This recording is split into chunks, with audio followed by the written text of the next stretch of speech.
In this session, I want to help you acquire the winning paradigm of sales. And when I say winning paradigm, what do I really mean?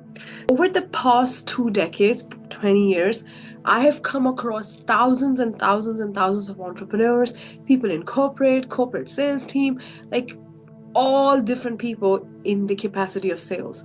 And what I've seen is there are people who get this and there are people who don't get this.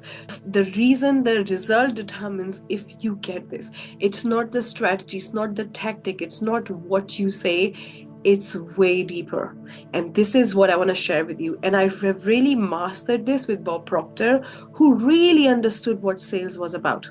Before we body and learn and activate the winning paradigm of sales, let's really delve on this question. What is sales? What is selling? Selling is not manipulating somebody. Selling is not coercing somebody or pressurizing somebody or trying to use those specific words or tactics so somebody does something because we want them to do something. That's not what selling is. Selling is helping the person go where they really want to go. This is what selling is. When you realize that I need a washing machine because I want to wash my clothes and it's going to be a lot faster if I get a washing machine, you go to the shop and they sell you based on where you wanted to go, not based on they manipulated you. They asked you, what do you want? What kind of features do you want? What is your preference? You looked at different things and you chose the washing machine that best served you where you wanted to go. Similarly, then you have the washing machine, you realize, you know what? I would love a dryer because if I have a dryer, then I wouldn't need to dry my clothes for so long, especially in the Western where there's a lot, temperatures a lot colder. You can just use a dryer and it can dry your clothes very, very fast. Perfect, let's get a dryer. Then you attract person or you go to the person who sell you a dryer. Sales is not forcing somebody to get what you're selling so that you can earn money. It is helping the other person go where they want to go. If you understand that, that means selling is an act of service. If the person who's selling washing machine says, you know what, I don't feel good enough because I feel I'm not worthy, so I'm not gonna sell them. I'm just gonna let them try it for free, but not sell them.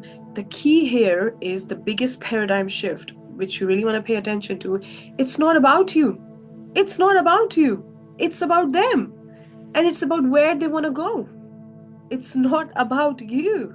And when we realize that, selling becomes so much squeaky clean because it's not about you getting the money and getting them to buy it. It's about they want something, they want to have something, and you're helping them acquire that thing in the right energetics. I love the term acquiring. You're helping them acquire knowledge, acquire the product, acquire that experience. If you go to Chanel store, first of all, there's nobody standing at this door saying, come on inside, it's good, please come on. Nobody's forcing you. You go in and you want to acquire a bag which has a very good price tag, but you want to acquire it. It's coming from where you want to go. The whole world is running on the paradigm that people are creating value, people are creating products, service, information, whatever, and which is helping others go, do, be, and have whatever they want. It is an act of service. And when we take ourself and our worthiness and our insecurities out of the mix and we realize actually we are helping people where they want to go. Now, the second thing which is important is that you are a vessel chosen for people to have or to be or to go where they want to go. It's not about you're acting as a vessel. Instead of making it about yourself and blocking the vessel, if you see the job of the job of the vessel is not to let the water pop, not to make the water connected to the vessel or to connect to all the things and make sure it's working. The job of the vessel is to be available and have no blocks and be clear and clean and squeaky clean and be available for the water to pass. But it doesn't have to make the water pass. It doesn't have to build the connections.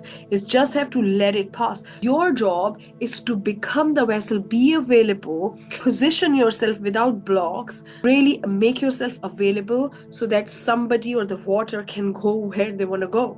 It's not about you. It's not about just because you're getting money in exchange for your services. Now you start to bring in your worthiness and start to bring in, am I good enough? All those things. It's not about you. It's about the person. When we realize that, what we realize is that our job in the selling, which is very, very effortless and very natural, is just to articulate what it is. If you're going to buy a washing machine, you want to understand what does that washing machine have, what features it has, how does it work, how it will help them, how it will actually solve the problem. What your job is to understand what your ideal buyer's problem is and how you can solve them. First, you understand them, make sure your product solves it, and also you articulate and position it properly. If you want to buy a washing machine, but you cannot figure out because they're not clear on how this washing machine will work for you, you won't buy it because you're confused. Now, it has nothing to do with they being not good enough. It's more about you don't know how it works. You don't know if it's going to help you at all.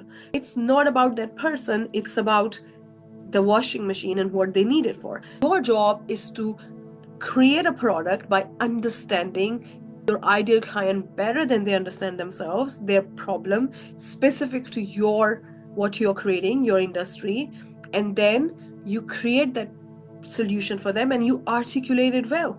So if they need it, based on when you articulate it really well, when you articulate their problem, when you tell them how it's going to solve the problem, when you say how would their life look like when the problem is solved, and how to position that thing as a solution to their problem, then whether they buy or not, it's none of your business, because they will decide if they want to go where they want to go.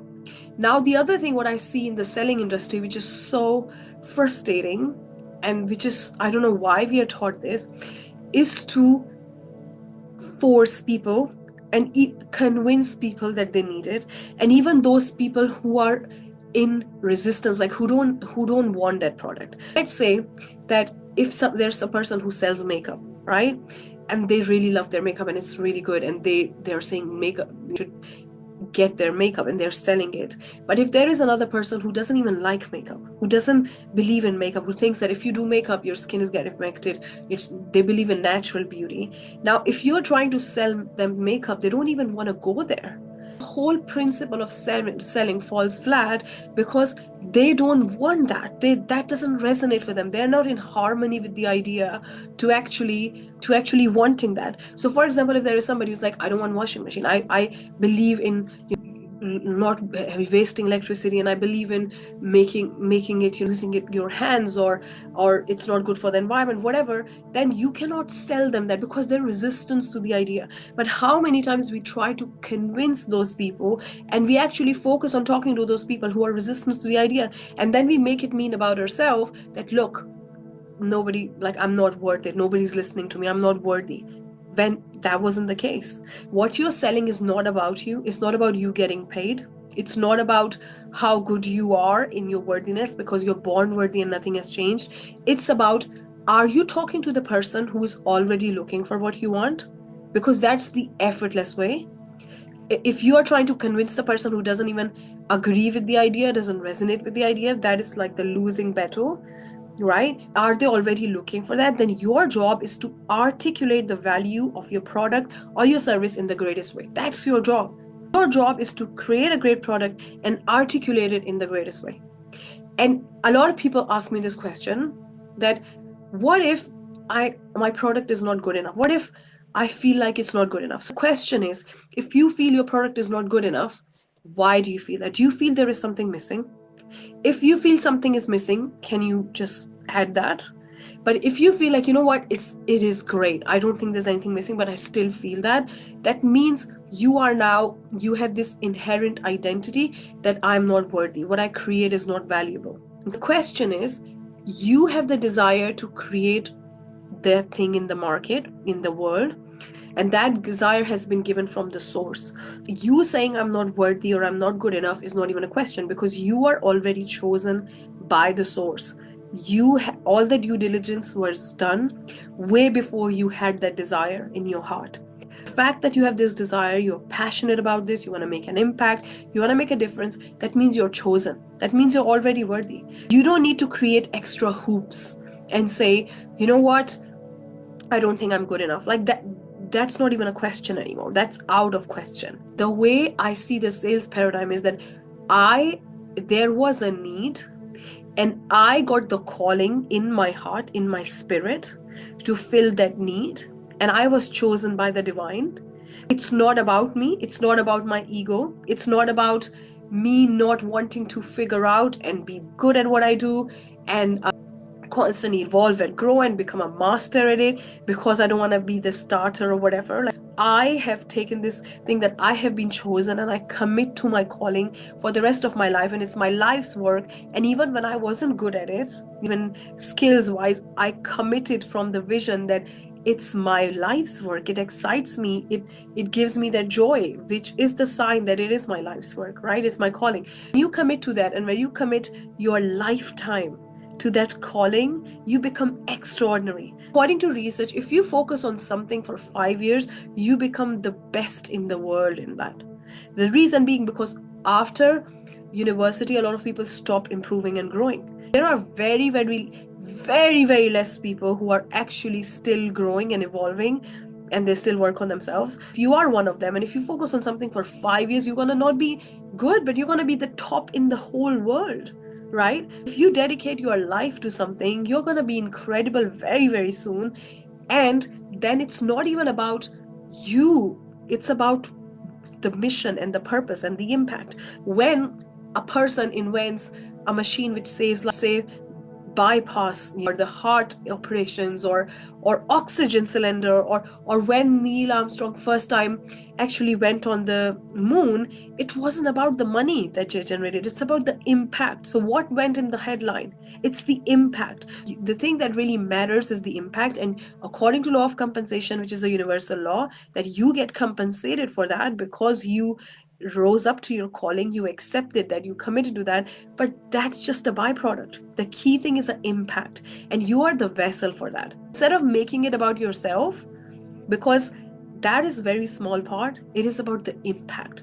It is about what you're doing. It's about a person who discovers insulin when people have diabetes and they can maintain that through insulin. That person has changed the world, right? It's about the impact that person has created. It's not about what they earn, what happened, or if they were good enough or not. It's about the impact. Even now, at the end of times, we're using insulin, and every person, every life that is being shifted by that, it's the impact of that person. That's what your calling is. You're selling to other people to help them go where they really want to go. It's important to talk to those people who already want what you are selling, who already agree with what you're selling. So if somebody doesn't believe in makeup, the whole makeup industry won't serve them. If somebody doesn't like traveling, which I don't know who doesn't, then the whole travel industry won't serve them. Your job is not to sell the industry. Your job is to help people who love that and who are looking for the answer. It's your job to articulate your value in the greatest way and your product's value, and also get behind that energetically. Really believe that my product is good, my service is good, and if it's not good, how can you make it good? And if you're like, it's good, but I just constantly feel I'm not good enough, then we want to change the paradigm, because you are already chosen. There is no need to create more layers in the choosing process. So when you understand sales from that way, that you're actually serving people, you're helping them where they want to go. Imagine having $1 trillion in your bank account and there is nothing to buy. Nobody creates anything. That money turns into paper. The whole value, the reason money becomes valuable, the reason anything becomes valuable is because of selling. Selling people your services, your product is a service, it's an act of service. And when you really understand that, the impact and why you're here for, your energy shifts. And now it's not about you. Now you're not tied to the sale. Now it's about, I want to help you. Where do they really want to go? So focusing on, what does your ideal client really want? What are they looking for? Understanding them more than they understand themselves. That cracks it open for you.